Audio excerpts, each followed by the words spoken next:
날마다 말씀과 함께 1월 14일 화요일 가정 예배를 시작하겠습니다. 다 같이 찬송가 361장 기도하는 이 시간 1절과 4절만 하겠습니다.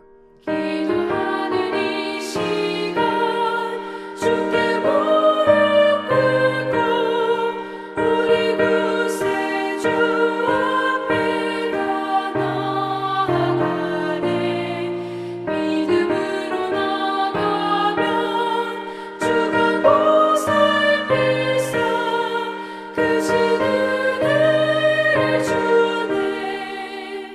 거기 기쁨 있네. 기도 시간에 복을 주시네. 고난 내 마음속에 기쁨 충만하네. 기도하는 이 시간 주를 의지하고 크신 은혜 구하면 꼭 받으리라. 의지하는 마음에 근심 사라지고 크신 은혜를 주네. 거기 기쁨 있네. 기도 시간에 복을 주시네. 고난 내 마음속에 기쁨 충만하네.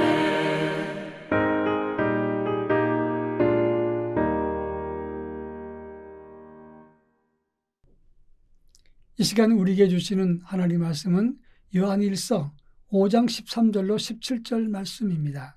신약성경 요한일서 5장 13절로 17절 말씀을 제가 봉독합니다. 내가 하나님의 아들의 이름을 믿는 너희에게 이것을 쓰는 것은 너희로 하여금 너희에게 영생이 있음을 알게 하려 함이라. 그를 향하여 우리가 가진 바 담대함이 이것이니 그의 뜻대로 무엇을 구하면 들으심이라. 우리가 무엇인지 구하는 바를 들으실 줄 안즉 우리가 그에게 구한 그것을 얻은 줄을 또한 아느니라. 누구든지 형제가 사망에 이르지 아니하는 죄를 범하는 것을 보거든 구하라. 그리하면 사망에 이르지 아니하는 범죄자들을 위하여 그에게 생명을 주시리라. 사망에 이르는 죄가 있으니 이에 관하여 나는 구하라 하지 않노라. 모든 불의가 죄로 돼 사망에 이르지 아니하는 죄도 있도다. 아멘. 사랑하는 여러분, 만약에 오늘이 여러분의 마지막 날이라면 여러분들은 어떻게 유언하시겠습니까? 심리학자들은 말하기를 사람이 인간의 마지막 순간에 자기가 가장 중요하게 여기는 말을 유언으로 남긴다고 말을 하고 있습니다. 오늘 본문에서 요한은 요한일서를 기록하면서 요한일서를 기록하는 목적을 설명하고 있습니다. 13절에 보니까 이 글을 읽는 너희에게 영생이 있음을 알려주기 위함이라 이렇게 말하고 있습니다. 하나님의 아들 예수를 믿는 우리 모두가 구원과 영생을 소유했기 때문에 너희는 다 하나님의 자녀다. 이것을 요한은 이제 요한 인생 마지막 부분에 가서 더욱더 확신시켜주기 위해서 강조하고 있다는 것입니다. 그러면서 너희가 하나님의 자녀이기 때문에 너희에게는 특권이 있는데 그것은 바로 하나님께 기도하는 특권이라고 말씀을 했습니다. 오늘 이 본문을 통해서 기도는 어떤 것이며 또 어떻게 기도해야 되는가 이것을 함께 살펴보도록 하겠습니다. 먼저 14절에서 우리가 가진 담대함이 이것이니 그의 뜻대로 무엇을 구하면 들으심이라 이렇게 말씀하고 있습니다. 하나님 자녀가 된 우리가 아버지의 뜻대로 구할 때 아버지는 반드시 들어주신다고 말씀을 하고 있는 겁니다. 자녀를 키울 때 아이들이 몸에 좋지 않은 탄산음료를 사달라고 떼를 쓰거나 아니면 그 나이에 어울리지 않는 전자기기, 핸드폰 같은 것을 사달라고 할 때 그것을 거절하기가 쉽지는 않습니다. 몸에는 좋지 않고 스마트 그런 기기를 주면 아이들이 잘못 사용할 수도 있고 유해한 환경에 노출될 수 있기 때문에 고민을 하게 됩니다. 근데 고민하는 이유가 무엇입니까? 내 자녀이기 때문에 고민하는 것입니다. 자녀가 아니면 들어줄 이유도 없고 자녀가 아니면 굳이 그것을 사줄 이유도 없는 것입니다. 그런데 자녀가 구하기 때문에 몸에 좋지 않고 그 아이에게 환경적으로 좋지 않아도 사줘야 되나 이것을 고민하게 된다고 하는 것입니다. 마찬가지입니다. 우리가 하나님의 자녀이기 때문에 하나님께 구하면 하나님의 뜻이 아니더라도 하나님은 고민하실 것 아니겠습니까?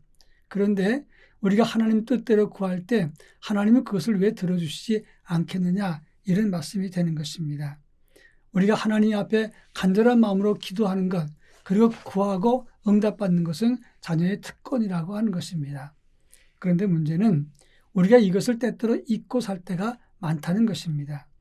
하나님 자녀가 된 우리는 최고의 특권이 하나님께 구하는 것인데 그것을 잊어버리고 구하지 못하고 자기 생각대로 행동할 때가 너무 많다고 하는 겁니다. 자, 그렇다면 우리는 어떤 자세로 하나님께 기도해야 되느냐 하는 것입니다. 15절에 보면 기도한 것을 얻은 줄로 여기고 믿으라 이렇게 언급을 했습니다. 하나님은 우리가 무엇을 구하든지 그것을 들어주시고 그리고 하나님께서 응답하시니까 구한 다음에는 의심하지 말고 믿고 확신하라 이렇게 말하는 것입니다. 전에 몽골 이용규 선교사님이 쓴 내려놓음이란 책이 있습니다. 베스트셀러가 됐던 책인데 그 책에 나오는 이야기입니다. 몽골 베르 지역에 예배처소가 있는데 그곳에서 선교사님이 예배를 드렸습니다. 근데 벌레르라고 하는 자매가 땀에 범벅이 되어서 교회에 들어왔습니다. 이 자매는 몇 달 전에 귀가 들리지 않아서 듣지 못하는 자녀였는데 기도하는 가운데 귀가 열려서 듣게 되었다고 합니다. 한마디로 하나님의 기적을 체험한 사람이었죠. 그런데 이 소녀가 몇 시간 전에 소를 잃고 소를 찾으려고 사방에 뛰어다닌 겁니다. 그런데 가만히 보니까 예배 시간이 다 돼가 오는 겁니다.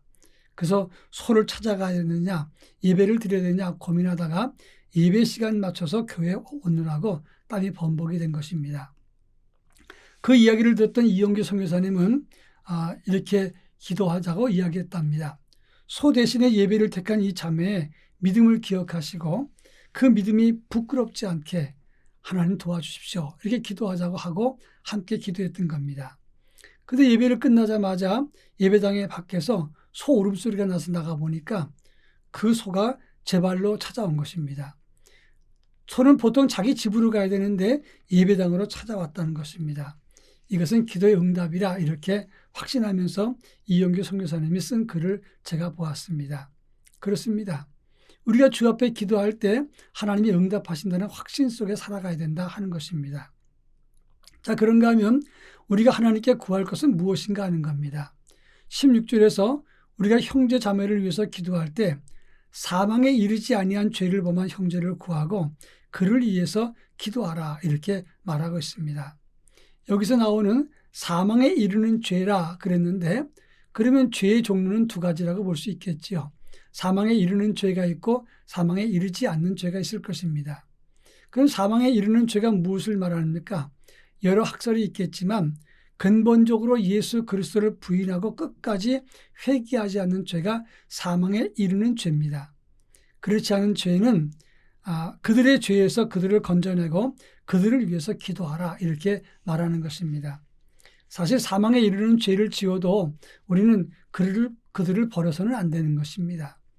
끝까지 사랑과 긍휼을 가지고 기도하고 그분들을 도와서 돌아오도록 애를 써야 되는 것입니다. 자, 그렇다면 사망의 죄에 이르는 죄가 아니라면 더더욱 그 죄로부터 그 사람들을 건져내고 그들을 위해서 기도해야 된다 하는 것이 오늘 요한 1세에 나오는 교훈이라고 하는 것입니다. 우리는 하나님 자녀로 구원받았고 기도의 특권을 가졌습니다. 기도한 다음에 응답을 확신해야 되면서 동시에 우리는 사망에 이르지 않는 죄인이지만 그들을 건지기 위해서 늘 항상 기도하고 확신 속에서 믿음을 가져야 된다 하는 것입니다. 이러한 믿음의 주인공 기도의 사람이 되기를 바랍니다. 기도합니다. 자비하신 아버지 하나님, 금년 새해 누군가를 건지고 구원하기 위해서 늘 기도할 수 있도록 은혜를 더하여 주옵소서. 예수님의 이름으로 기도합니다. 아멘.